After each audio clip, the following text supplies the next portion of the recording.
ایک بڑا اعتراض ہوتا ہے کہ بھائی بات سمجھ میں نہیں آتی ہے کہ حضرت علی کے اندر آدم کے بھی صفات موجود ہیں، نوح کے بھی صفات موجود ہیں، ابراہیم کے صفات بھی موجود ہیں، عیسیٰ.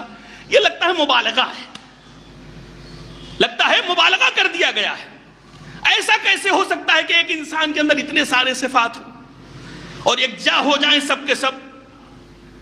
اچھا میں سمجھاؤں، بزرگ میرے واقف ہیں، میں نوجوانوں سے گفتگو کرنا چاہ رہا ہوں. بھائی کیسے نہیں ہو سکتا ہے، کیسے نہیں ہو سکتا ہے؟ میں ایک مثال دیتا ہوں. بھائی گلاب کا ایک پھول، پوری توجہ، گلاب کے ایک پھول کو جب سامنے لایا گیا تو اس کے سامنے لا کر ایک شخص کو بٹھالا گیا جو ہار بناتا تھا. تو اس نے جیسے ہی گلاب کو دیکھا تو اس کے ذہن میں تصویر آئی کہ اس سے ہم اپنا مالا بنا سکتے ہیں، ہار بنا سکتے ہیں. توجہ رہے میرے عزیزو. وہ شخص نکل گیا آگے، پھر ایک دوسرے شخص کو لایا گیا، گلاب دکھایا گیا. اتفاق سے بھائی ان کا پان کا کاروبار تھا.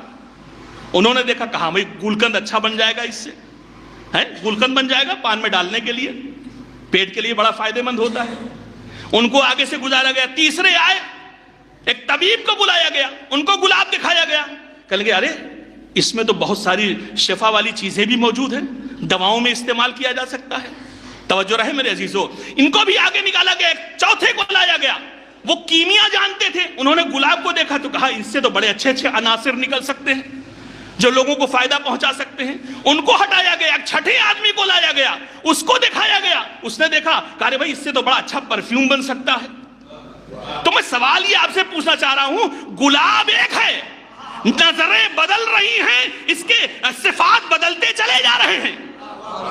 بھائی گلاب تو ایک ہی ہے نا، بس صرف دیکھنے کا جو طریقہ ہے وہ بدل رہا ہے. الگ الگ طریقے کا آدمی اسے دیکھ رہا ہے اور صفات بدلتے چلے جا رہے ہیں. یہی تو ہم بھی سمجھا رہے ہیں. علی کو جب آدم کی نظر سے دیکھیے گا تو علم دکھائی دے گا، نوح کی نظر سے دیکھیے گا تو علم دکھائی دے گا، ابراہیم کی نظر سے دیکھیے گا تو خلت دکھائی دے گی، موسیٰ کی نظر سے دیکھیے گا تو ہیبت دکھائی دے گی، عیسیٰ کی نظر سے دیکھیے گا تو زہد دکھائی دے گا، محمد کی نظر سے دیکھیے گا تو جمال بھی دکھائی دے گا، کمال بھی دکھائی دے گا. صلوات پڑھ دے محمد والے.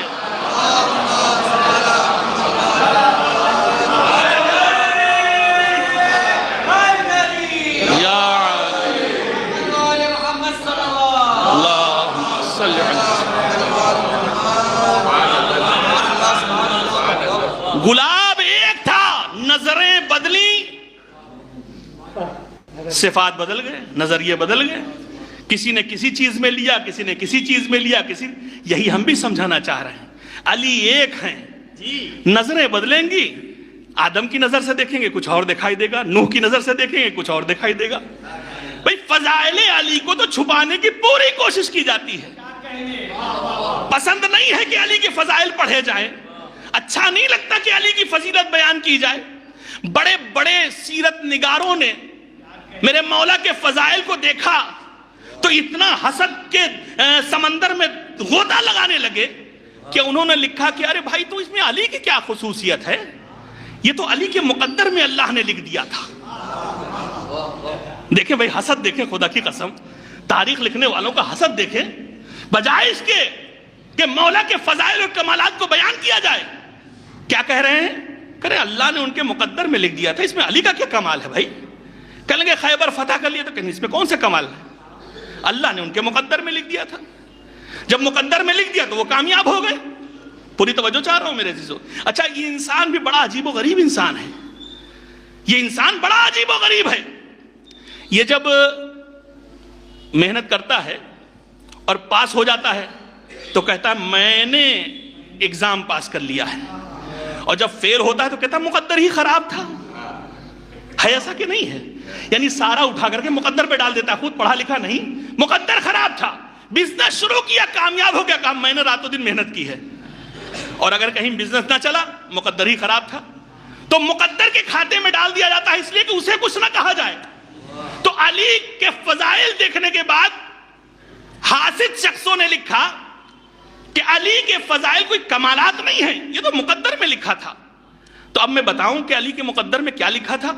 توجہ رہے بھئی، یہی تو فیصلہ ہو گیا کہ جو کچھ تھا وہ علی کے مقدر میں لکھا تھا. تو اب میں ایک فہرست چھوٹی سی بتا رہا ہوں، علی کے مقدر میں لکھا کیا کیا تھا خانہ کعبہ میں پیدا ہونا علی کے مقدر میں لکھا تھا. توجہ رہے میرے عزیزو. آغوش رسالت پہ قرآن کی تلاوت کرنا علی کے مقدر میں لکھا تھا. 10 سال کی عمر میں رسالت کی گواہی دینا علی کے مقدر میں لکھا تھا. توجہ رہے. زہرا سے شادی ہونا علی کے مقدر میں لکھا تھا. حسنین کا بابا ہونا علی کے مقدر میں لکھا تھا. فاتح جنگ خیبر بننا علی کے مقدر میں لکھا تھا. فاتح بدر ہونا علی کے مقدر میں لکھا تھا. فاتح خیبر و خندق ہونا علی کے مقدر میں لکھا تھا. سورہ حل عطا اترنا علی کے مقدر میں لکھا تھا. آیہ تطہیر آنا علی کے مقدر میں لکھا تھا. تو جب سارے مقدر علی کے ہیں تو اپنا پھوٹا مقدر